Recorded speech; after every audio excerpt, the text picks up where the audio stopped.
সম্প্রতি কাতারের রাজধানী দোহায় ইসরায়েলি ক্ষেপণাস্ত্র হামলার ঘটনায় মধ্যপ্রাচ্যের রাজনীতিতে এক নতুন মোড় নিয়েছে। কাতারে ওই হামলার পর নড়ে চড়ে বসেছে আরব দেশগুলো। হামলা শুধু হামাসকে লক্ষ্য করে হয়েছে এমনটি মনে করছে না আরব নেতারা, বরং তারা মনে করছেন পুরো আরব বিশ্বকে প্রকাশ্যে চ্যালেঞ্জ ছুড়েছে ইসরায়েল। তাই জরুরি বৈঠকে বসেন বাহরাইন, কুয়েত, ওমান, কাতার, সৌদি আরব ও সংযুক্ত আরব আমিরাতের নেতারা। তারা ইসরায়েলের বিরুদ্ধে যৌথ প্রতিরক্ষা ব্যবস্থা গড়ার বিষয়টি সামনে আনেন। এ প্রেক্ষাপটে পাকিস্তানের পররাষ্ট্রমন্ত্রী ইসহাক দার বলেছেন, যদি জাতিসংঘের বাইরে এমন কোনো কার্যকরী বাহিনী গঠিত হয় তাহলে পাকিস্তান তাতে অংশ নেয়ার ব্যাপারে ইতিবাচক ভূমিকা নেবে। মঙ্গলবার কাতার ভিত্তিক সংবাদ মাধ্যম আল জাজিরাকে দেয়া এক সাক্ষাৎকারে তিনি এ মন্তব্য করেন।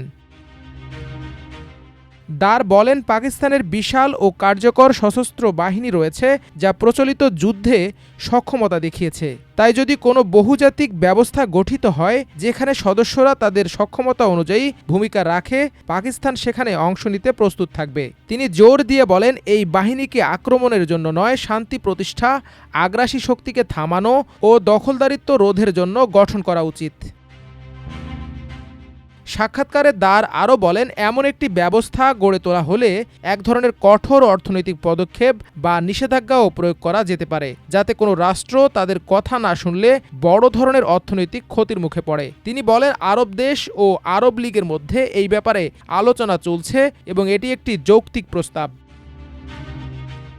পারমাণবিক শক্তিধর হিসেবে পাকিস্তান কী ভূমিকা রাখবে এমন প্রশ্ন করা হলে তিনি বলেন, পাকিস্তান উম্মার সদস্য হিসেবে দায়িত্ব পালন করবে। পারমাণবিক অস্ত্র কেবল প্রতিরোধের মাধ্যম হিসেবে দেখা হয় এবং ব্যবহার করার ইচ্ছে নেই। তবে তিনি উল্লেখ করেন, পাকিস্তানের বড়, সুপরিচিত ও কার্যকর সেনাবাহিনী, বিমান বাহিনী ও নৌবাহিনী রয়েছে এবং প্রয়োজনে প্রচলিত পদ্ধতিতেও প্রতিপক্ষকে পরাস্ত করা সম্ভব। পাকিস্তানের পররাষ্ট্রমন্ত্রী আরও বলেন, আমরা আমাদের আঞ্চলিক অখণ্ডতায় হস্তক্ষেপ বরদাস্ত করব না। ছোট বা বড় যে দেশই হোক না কেন, আমরা প্রতিক্রিয়া দেখাব। তিনি আরও বলেন, যদিও যুক্তরাষ্ট্র ইসরায়েলকে থামাতে কার্যকর কিছু করেনি, তবু কিছু ঘটনা যেমন ভারত পাকিস্তান সংঘাতের সময় যুক্তরাষ্ট্র যুদ্ধবিরতিতে ভূমিকা রেখেছে। দার বলেন, বিশ্বে শান্তি রক্ষার জন্য জাতিসংঘ নিরাপত্তা পরিষদ গঠন করা হয়েছে, কিন্তু অনেক প্রস্তাব বছরের পর বছর উপেক্ষিত থেকে যায়। গাজা ইসরায়েলের হাতে আর কাশ্মীর ভারতের হাতে, এমন পরিস্থিতিতে বহুপাক্ষিক ব্যবস্থায় কি আশা করা যায়? রাষ্ট্র বড় হোক বা ছোট হোক, মর্যাদা সমান পাওয়া উচিত।